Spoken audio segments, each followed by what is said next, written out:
আসসালামু আলাইকুম রহমতুল্লাহ। সম্মানিত দর্শক, আজকে আমরা শিখব সূরা নাসর এর প্রত্যেকটি আয়াতের প্রত্যেকটি তাসবিহ সুন্দর করে আমরা শিখব। শুরু থেকে শেষ পর্যন্ত ভিডিওটি মনোযোগ সহকারে সকলে দেখবেন, আর বেশি বেশি করে লাইক, কমেন্ট এবং শেয়ার করে দিবেন। আর বিশেষ করে রমজান মাস উপলক্ষে যারা কোরআন মাজিদ শিখতে আগ্রহী তারা আমার এই নুরানি কোরআন শিক্ষা সেন্টার চ্যানেলটি ঘুরে আসতে পারেন, কারণ এই চ্যানেলের ভিতরে আলিফ থেকে রিডিং পড়া পর্যন্ত প্রত্যেকটি ভিডিও সুন্দর করে বুঝিয়ে সাজিয়ে গুছিয়ে বুঝিয়ে দেওয়া হয়েছে, যাতে করে একদম যারা নতুন, যারা আলিফ থেকে শিখতে আগ্রহী, শিখতে চায়, তাদের জন্য খুবই উপকারী, তারা শিখতে পারে। তো যারা চ্যানেলে নতুন হয়েছেন তারা অবশ্যই ভিডিওটি বেশি বেশি করে শেয়ার করে দিবেন, আর অবশ্যই চ্যানেলটা সাবস্ক্রাইব করে দিবেন। আজকে আমরা শিখব সূরা নাসর এর প্রত্যেকটি আয়াতের প্রত্যেকটি তাসবিহ। এখানে নতুন কোন কোন তাসবিহ আসছে সেটা আমরা শিখব, এবং অতীতে কোন কোন তাসবিহগুলো গেছে সেটা আমরা দেখিয়ে দেব। বিসমিল্লাহির রহমানির রহিম। ইযা জাআ নাসরুল্লাহি ওয়াল ফাতহ। এখানে দেখুন ই হরকতে গাদা, যা হলো মদ হরফের গাদা, জাআ এটা হলো মধ্য মুত্তাসিলের কায়দা। মদ হরফের উপরে মোটা চিহ্ন, বামে হামজা আসছে। এই হামজাটা যদি একই শব্দের মধ্যে আসে তাহলে মধ্যে মুত্তাসিল হবে। এখানে যা হামজাটা একই শব্দের মধ্যে আছে, এই জন্য এটা মধ্যে মুত্তাসিল। তারপর দেখুন নাসরুল্লাহি, নাস জজমের কায়দা, রুল্লাহি আল্লাহ শব্দ পরের কায়দা, ওয়াল ফাতহু, ওয়াল জজমের কায়দা, ফাত জজমের কায়দা, হু হরকতের কায়দা। এখানে হয়ের মধ্যে আমরা অক্ফ যদি করি তাহলে পেশটা জজম হয়ে যাবে, সাকিন হয়ে যাবে, তাহলে উচ্চারণ কেমন হবে?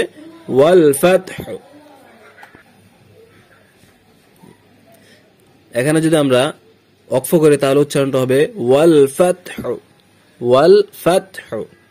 তারপরে ওয়ারাআইতান নাসা ইয়াদখুলুনা ফি দীনিল্লাহি আফওয়াজা, ওয়া হরকতের কায়দা, র হরকতের কায়দা, আই এটা হচ্ছে লিন হরফের কায়দা।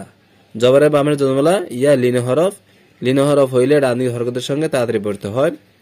তান, তান এটা হলো ওয়াজিব গুন্না, না মদ তবাই, সা হরকতের কায়দা, ইয়াদে খুলুনা, ইয়াদে কলকলা, কলকলা পাঁচটি কফ তো বা জিম দাল, এখানে দাল আসছে।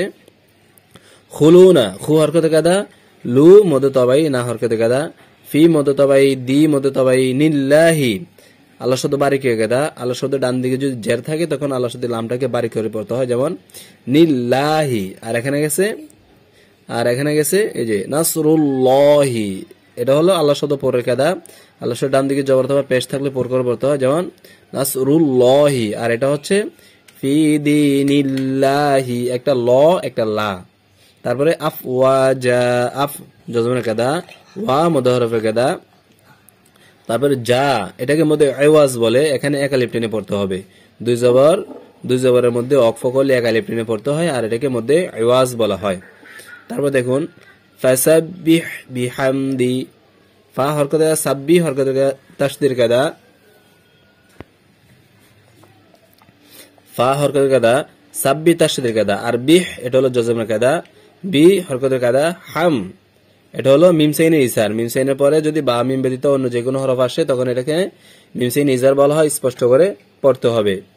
তারপরে রব্বিকা, রব্বি তাসদীর কায়দা, কা হরকতের কায়দা, ওয়াস্তাগফির, ওয়াস জজমের কায়দা, তাও জজমের কায়দা, ফির এটা হচ্ছে র বারিকের কায়দা। র হরফ সাকিন অবস্থায় তাহার ডানে হরফে যদি জের থাকে, তার ডান দিকে জের থাকে, তখন রটাকে বারিক করে পাতলা করে পড়তে হয়।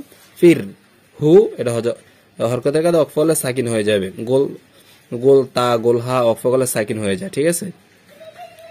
ফাসাব্বিহ বিহামদি রাব্বিকা ওয়াস্তাগফির ইন্নাহু কানা তাওয়াবা।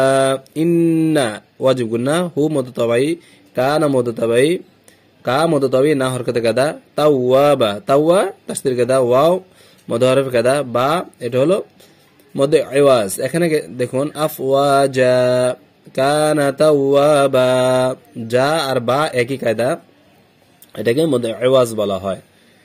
তো প্রিয় বন্ধুগণ, এখানে কোন কোন কায়দা গেল নতুন হরকতের কায়দা, জজমের কায়দা, তাসদীদের কায়দা, ওয়াজিব গুনাহ এগুলো প্রত্যেকটা আয়াতের মধ্যে থাকে। নতুন আসছে এটা হচ্ছে মধ্যে মুত্তাসিলের কায়দা যা। তারপর এখানে আসছে আফওয়াজা মধ্যে ইওয়াজের কায়দা আফওয়াজা। হাম দিয়ে এটা মিম সাইন ইজারের কায়দা আগেও গেছে। তো এখানে তিনটা হচ্ছে নতুন। এভাবে প্রত্যেকটি সূরার প্রত্যেকটি আয়াতের তাসবিহ শিখতে হলে অবশ্যই চ্যানেলটি সাবস্ক্রাইব করে দিবেন।